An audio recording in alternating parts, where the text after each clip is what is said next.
जो मनुष्य स्थूल शरीर में ही जीते हैं, जो पेट और प्रजनन को ही जीवन का सार मानते हैं, जिसकी कामनाएं एवं वासनाएं भौतिक वस्तुओं से संतुष्ट तक ही सीमित है, वे मृत्यु के बाद कामलोक में निवास करते हैं। किंतु इनसे ऊपर उठकर जो मन के तल पर जीते हैं, वे मृत्यु के बाद इस मनोलोक में निवास करते हैं। यद्यपि कामलोक भी मनोलोक का ही रूप है, किंतु यह इसका निकृष्ट तल है। मनोलोक सामान्य तल है तथा इसका उच्च तल ही स्वर्ग कहलाता है। ये तीनों मन के ही भाग है, जिसमें जीव सूक्ष्म शरीर से रहता है।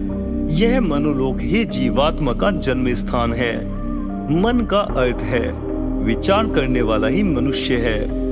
आत्मा का जब मन के साथ संयोग होता है, तभी उसकी जीवात्मा संज्ञा होती है तथा मन से मुक्त होने पर वह अपने शुद्ध चैतन्य स्वरूप को प्राप्त हो जाता है।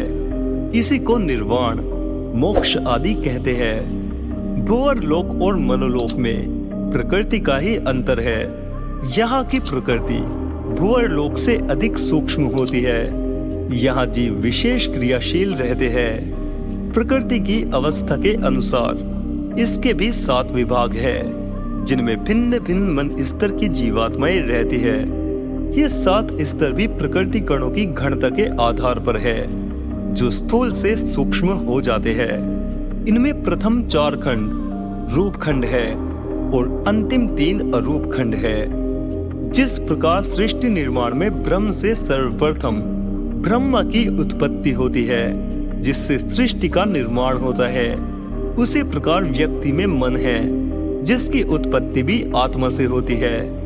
इस समष्टिगत मन को ही ब्रह्मा कहते हैं तथा व्यष्टिगत मन को मन कहा जाता है, जो जीवात्मा की समस्त क्रियाओं का आधार है। इस मन से उत्पन्न विचार ही रूप धारण करते हैं। यह सोचना ही करना बन जाता है। इस मनोलोक से निम्न खंड को वेदांत में मनोमय कोश तथा उच्च खंड को विज्ञानमय कोश कहा गया है। यह विज्ञानमय कोश ही जीवात्मा का निवास स्थान है। थियोसॉफी ने इसी को कारण शरीर कहा है। यह एक तेजोमय पिंड के रूप में होता है, जिसे हिरण्यगर्भ भी कहा जाता है। इसी तेजोमय पिंड के भीतर परमात्मा का निवास है, जिसके हटने पर ही आत्मज्ञान होता है। इसी को ईशावास्य उपनिषद सूत्र 15 एवं मुंडक उपनिषद सूत्र 229 में स्पष्ट किया गया है। मानव का विकास जीवात्मा का ही विकास है तथा यह कारण शरीर ही जीवात्मा है। कारण शरीर के नष्ट होने पर फिर शुद्ध ब्रह्म ही शेष रहता है।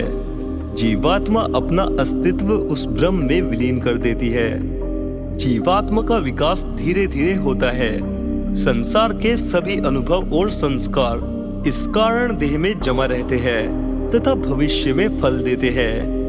यह कारण शरीर मुक्तावस्था तक प्रत्येक जन्म में बना रहता है।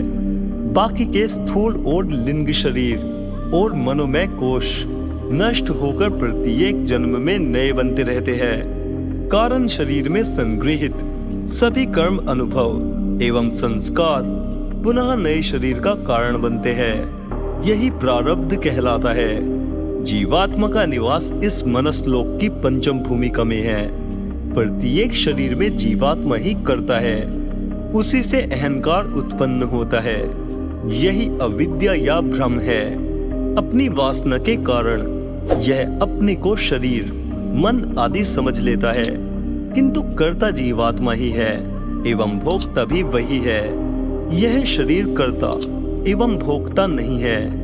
इस मनोलोक में अनेक प्रकार के जीव रहते हैं। ये प्रतिभा संपन्न होते हैं। ईसाई और मुसलमान, जिनको फरिश्ते या ईश्वर दूत कहते हैं, वे इसी लोक के वासी हैं, जिनकी बुद्धि, शक्ति और ज्ञान विशाल होता है।